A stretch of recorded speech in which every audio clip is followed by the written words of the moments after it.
Explosion meurtrière dans un immeuble à Trévoux 1, ce que l'on sait. Une violente explosion a secoué la petite commune de Trévoux, dans le département de l'Ain, région Auvergne-Rhône-Alpes, le lundi 15 décembre 2025 en fin d'après-midi, provoquant un bilan humain tragique et d'importants dégâts matériels. Un bilan provisoire lourd.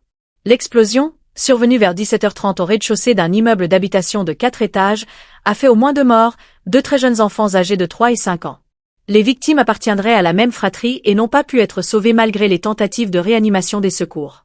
Outre ces décès, plusieurs personnes ont été blessées.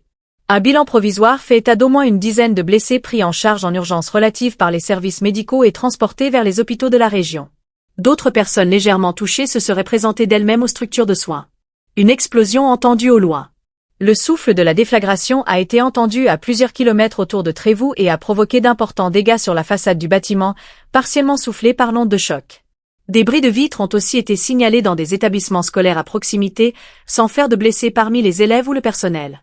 Secours et mesures d'urgence. D'importants moyens de secours ont été mobilisés sur place. Pompiers, équipes médicales et forces de l'ordre ont travaillé pour sécuriser le secteur, rechercher d'éventuelles autres victimes et prendre en charge les blessés. Un périmètre de sécurité a été établi autour du site et les habitants ont été priés d'éviter la zone. La préfecture a également activé des dispositifs d'urgence adaptés à un sinistre avec de nombreuses victimes et une cellule d'urgence médico-psychologique a été mise en place pour soutenir les familles et les témoins choqués par l'événement. Origine de l'explosion, la piste de la fuite de gaz.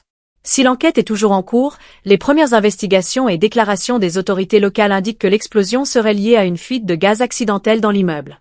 Cette piste reste pour l'heure la plus plausible mais doit être confirmée par les experts techniques mandatés pour déterminer les circonstances exactes du drame. Réaction et soutien.